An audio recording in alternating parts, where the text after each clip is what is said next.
Hi guys, it's Riot from Night Riot Cosplays. Today I have a really special series. A lot of you guys may not know, but I am actually a stay. Why is this relevant, you may ask? This past year for Anime Detour 2024, I decided that my Friday outfit was going to be Ryo Asuka from DevilMan CryBaby.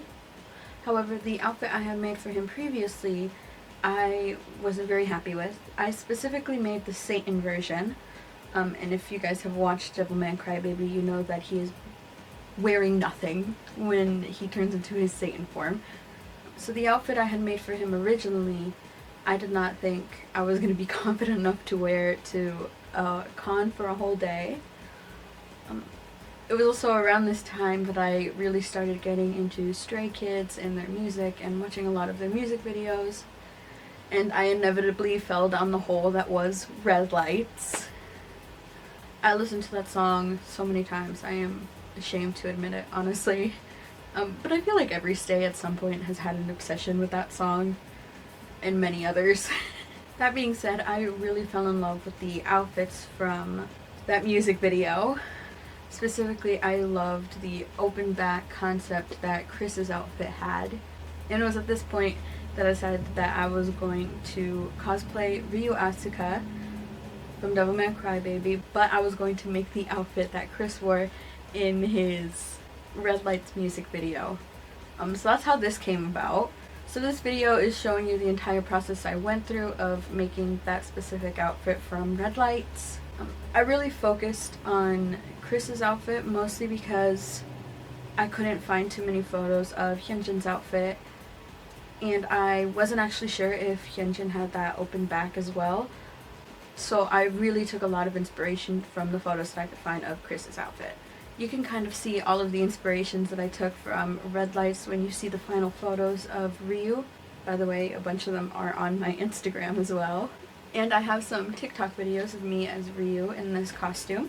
This is my second time cosplaying Ryo Asuka, so his wig was already styled. So yeah, I hope you guys enjoy this making up, and I hope it inspires you guys to maybe start taking inspiration for your cosplays from other media, you know, not just making cosplays straight from, like, canon. It's always, I feel like that's a big thing in the cosplay community, is being canon when it comes to your cosplays, and I'm just not about that life. Cosplay is meant to be fun, you're supposed to enjoy it in however you can. So for me to be able to make a whole costume inspired by one of my other loves right now, other things that I really love right now, it really meant a lot to me. Yeah, I hope you guys enjoy the video, and let's get crafting! First we take some cheap scrap fabric. I can usually find these in like the remnants that don't cost as much per yard. I just buy them whenever I see them, so that I can lay it on my dress form and start draping it to get the shape of the top. Once my fabric is pinned down, I take a pen and start drawing on my fabric about where the seam lines are going to be on the garment. With practice, you'll find it easier to know where you should be putting your seam lines, but once I'm done marking everything down and I'm happy with how the base is, I start cutting out along the seam lines. With the base cut out, I started drawing the seam line where I wanted the lapel to go.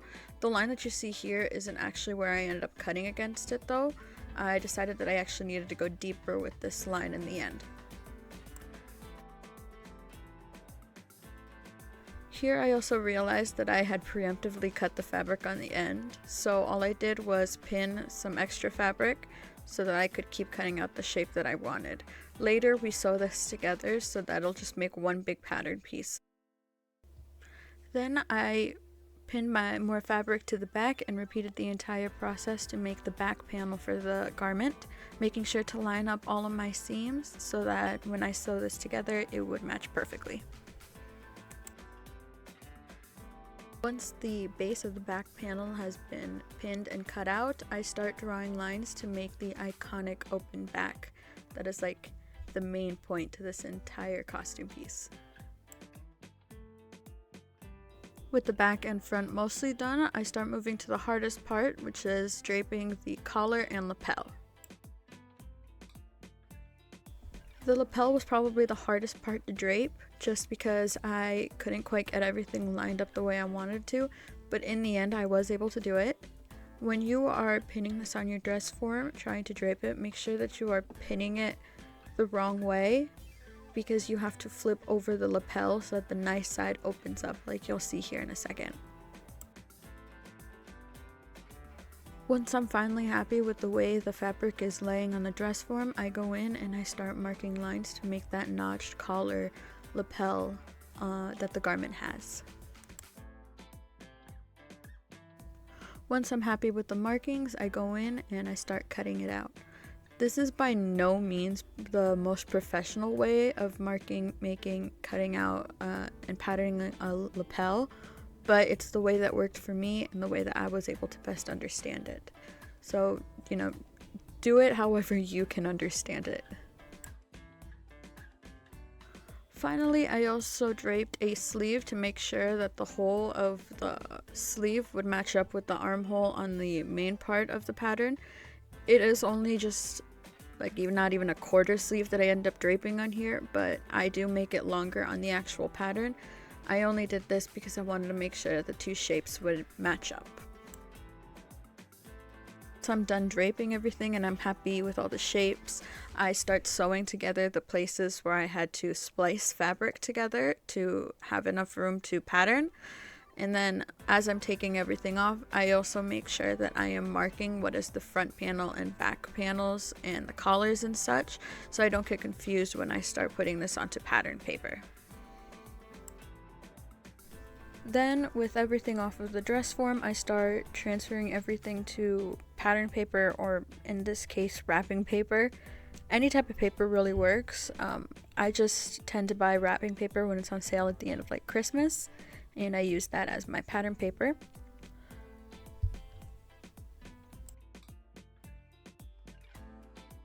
Most of these are pretty straightforward. You just put your pattern that you had on your dress form onto paper, you trace it out, and you add seam allowance to it. However, for the sleeve, I only patterned the armhole onto the dress form. So here I'm marking the length that I needed it from my shoulder to my wrist, or where I wanted it to end on my arm. And then I traced the outline of the armhole that I had on my dress form to make this pattern, and then I added seam allowance. Here you'll see that I cut the sleeve pattern out straight. In reality, this needed to be tapered in so that it fit tighter around my wrist. So soon you'll see me where I measure around my wrist and then I divide that by 2 because this pattern gets cut on a fold. And that's how wide I'm making it at the bottom, and then I just taper the end of the sleeve into that line at the bottom.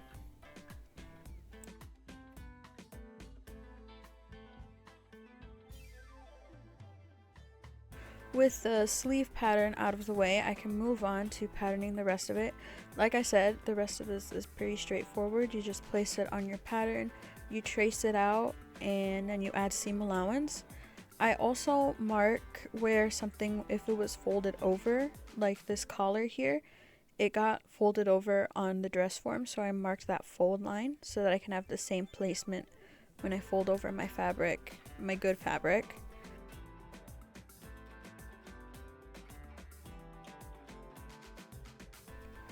As you are making your pattern pieces, there's a couple things that you want to make sure you're writing on each pattern piece. The first of which is what project this goes to. For me, I named this project Ryo X Red Lights, and that's what I would write on every single pattern piece that I made. Additionally, you want to make sure you add how much seam allowance you gave each piece. So for mine, I would write 1/2 inch seam allowance on all of my pieces because that's what I gave it. And I also wrote what part of the costume it is, whether it was the collar, the lapel, the front panel, or the back panels, to make sure that if I ever came back to this project, I could see what parts are which when I'm cutting them out on my fabric. Additionally, you might have some pattern pieces that you need to cut on a fold so that you have 2 mirror images. You want to make sure you're marking where that fold should be on your patterns as well.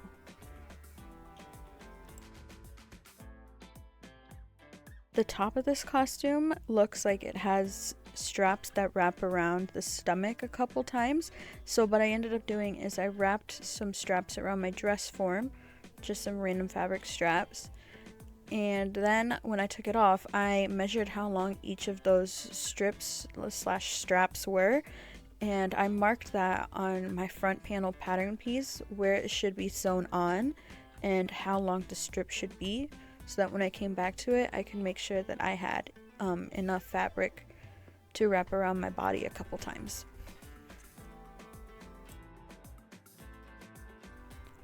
Finally, with everything transferred to pattern paper, I can start cutting everything out of my nice fabrics.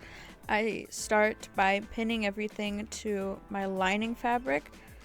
No real reason why, I just decided that I wanted to cut this out of my lining first. Oftentimes you can use those lining pieces as your patterns for your actual nice fabrics, so you can get rid of the paper patterns altogether. I don't do that here, but I decided to start with the lining anyway. As I was cutting this out of the lining, I didn't really care too much about the grain line and which way the patterns were going, just because it's the lining, not everyone sees it. If it warps or drapes oddly, no one actually sees it, so I wasn't too concerned about getting that right, especially because I was working with a limited amount of fabric as well. As I move to my nice outer fabric, it has a certain stretch, not just on the bias but on the grain line, it stretches as well. So I made sure to take that into account when I was positioning all of my pattern pieces, so that parts that I needed to stay stiff wouldn't end up getting cut on a stretchy grain line.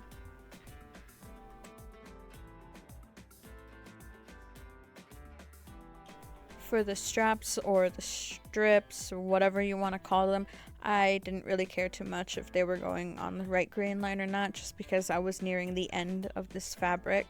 So I just focused on making sure that I had long enough strips to sew together to make one big one.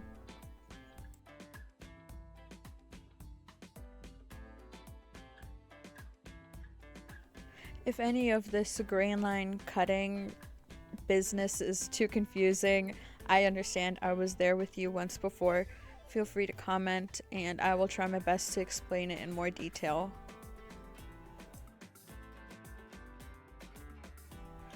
And then the collar and the lapel also got cut out of a fusible interfacing.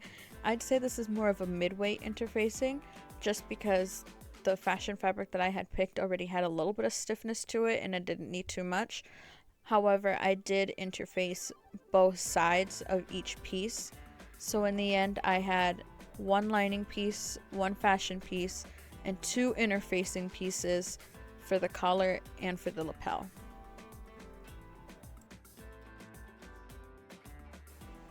Then once all the interfacing is cut out, I can start ironing it onto my fashion fabric pieces. I start by ironing everything onto my lining, and then I move on to pressing my interfacing onto my outer fashion fabric. Then I can start assembling everything, which is actually a little bit harder than you think it is, just because I was trying to figure out what the right and wrong side of the fabric was. This fabric that I picked out, for some reason I couldn't quite figure out which was the right and the wrong side. So I take a good amount of time here to really look closely at both sides of the fabric and feel the different textures. And when I finally decide which side I want to be the right and the wrong, I can start overlapping all of my pieces to start building the base of the garment. So I start by laying out my two front panel pieces and overlapping them the way that they're going to lay in the end. And then I take my two back pieces and line them up with the shoulder seams. And then once everything has been laid out, I pin the shoulder seams together and I sew along those lines. I also go ahead and repeat all of these steps for the lining fabrics. Then I take my collar and my lapel pieces. I take the collar piece that I cut out of my lining, and then I take two of my lapel pieces and I pin them at the they're almost shoulder seams, but not quite. Essentially, when I patterned this, I made it so that the lapels would connect to the collar, so it'd be all one piece. So here you can see how I connected them. Here's a little diagram about what I mean by this, but that's all I'm doing here. I'm just connecting my lapel and my collar pieces, and then I just sew along the almost shoulder piece sides. And then I also repeat this for the other set of collar and lapel pieces I have. So I have two sets of connected collar and lapel pieces. I go through all of my pieces and I just press open my seams. Because we're adding a lining, I wasn't too concerned about making sure I finish my seams at this point. The next step is sewing in our sleeves. There are two different ways that you could sew these seams. Personally, my favorite way of sewing in my sleeves is to start by sewing up my shoulder seam, and then I open my pieces so that I can see the curve of where the sleeve goes, and then I pin the sleeve to that curve. They kind of go in opposite directions. But you can also see here, I take the sleeve piece and then I fold it in half. I find the center, then that center piece I line up with the shoulder seam, and then I just pin outward from there, being very generous with my pins because you're trying to pin two opposite curves together, so you want to be very generous with the pins here. And then I just sew along that line and I repeat all these steps for the other side. Then once that curve has been sewn, I just take it off of my sewing machine and I press it open as well. And with both sleeves sewn into the main part of the garment, I can go ahead and connect them at the bottom seam and the side seam. Again, you can kind of see how I do it here. I fold everything again properly so that I can see how the garment comes together, and then I just sew along that side edge, making sure that the two seams where the sleeve was sewn in match up, because that's like the inner armpit part, and then I pin outward from there along the bottom of the sleeve and the side seam. And then I just sew along that line, making sure that I also do a couple forward and back stitches in that kind of armpit part to make sure that it doesn't come apart. Once that seam was sewn, I go in with my pinking shears and I grade down all my seams. Just because this fabric does fray very easily, I wanted to give it the best chance of a long life. It's going to get covered by the lining anyway, so I wasn't too concerned. Now, before we can sew on our lapel piece, we need to connect the two sides of the garment at the neckline, so we don't have to worry about it moving when we are trying to sew on our lapel. To do this, I take my garment, the two pieces, and I lay it onto my dress form, making sure that they are inside out. Once they're laid onto my dress form, I just take some needle and thread and I run a basting stitch along the top edge, trying my best to make sure that I'm sewing it into the seam allowance so I don't have to worry about unpicking it later. Now we can sew on our lapels. So I start by taking my lapel with the lining collar piece and I pin it right sides together to the outer edge where it connects, making sure that the two side seams that we had sewed earlier match up with the shoulder seams on the original garment. And then I just pin outward from there. Don't worry too much if you have some extra fabric at the ends of your lapels. You can just snip that off later. It's not really that big of a deal. Patterns aren't always perfect, and that's okay. Once the entire first lapel is pinned together, I go to my sewing machine and I sew all along that line. Then I take my other lapel piece and I pin it along the outside edge of the first pieces, making sure that right sides are together so that we can flip this inside out and we will have perfectly finished edge seams. Here you can see that the collar wasn't completely sewn together. I didn't think that I was gonna have to sew it all the way together, but I did.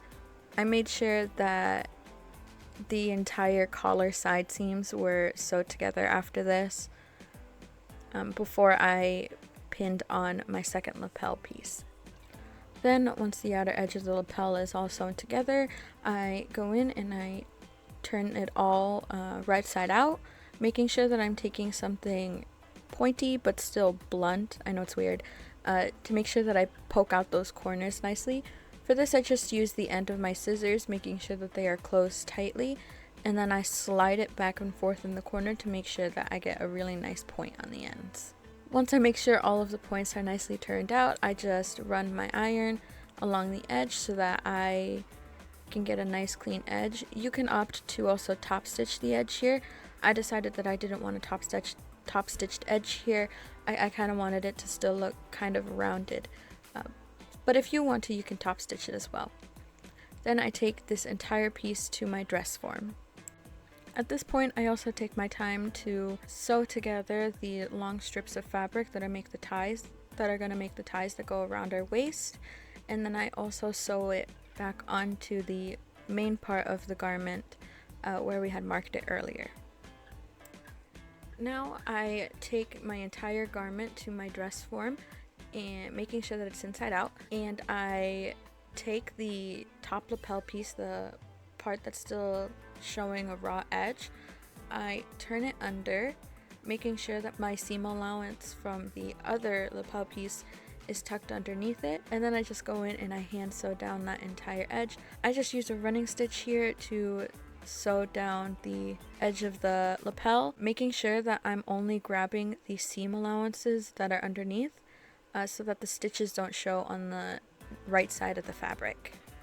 And now for the absolute longest part about making this entire costume. I pin my lining to my fabric, making sure that my edges are turned under, and I go in and I hand stitch the entire lining down, using just a tiny whip stitch along the edges. I like to sew my linings in by hand. This is just a personal preference. I don't like that in some areas you'd be able to see the stitches from trying to sew all of this down. I like to have nice clean edges, so I just hand sew everything down. When it comes to the sleeves though, I did not connect them to the lining. I definitely recommend you connect them to the lining when you have the chance. Don't do what I did. I'm not even going to explain what I did because it was so difficult. Just sew your sleeves into your lining, and then you can just whip stitch the lining of the sleeves at the bottom at the cuffs of the outer fabric sleeves. And this is the last step for this entire project. I don't have all of the footage of me sewing everything down, but really it is just a simple process. Also making sure that you are whip stitching along the long strands of fabrics that we are going to use for the wraps. Yes, it's awful to have to hand stitch all of that down, but it was, again, my personal preference. It does take time. It is kind of therapeutic though. Once the lining is sewn on, our entire garment is done and it is ready to be worn. It should be noted at this point that my wig for this costume was already styled, just because it's an old cosplay that I already had that I wanted to revamp. But at this point you would just have to style your wig and then you are ready to cosplay Ryu. I hope you guys enjoyed the video. Like I said, I didn't include the wig styling. If you guys want to know how I did style the wig though, let me know and I can make a separate tutorial on how I did it. I don't think I have any photos of the back of the wig, but it really is beautiful. I put a lot of effort into styling the back of it, so it's kind of sad that I didn't get any photos with it or videos, but it's okay, I guess. That being said, I do want to reiterate, this design was not my own. I was inspired by the outfit that Chris wore from his music video Red Lights. Yeah, I hope this inspires you to make your own costumes inspired by other media as well. And I'll see you guys for the next project. Bye! Do you want to say goodbye, my love? You want to say bye-bye? You want to say bye-bye? I'm treating her like an actual child, I swear. Bye-bye. There we go. There we go.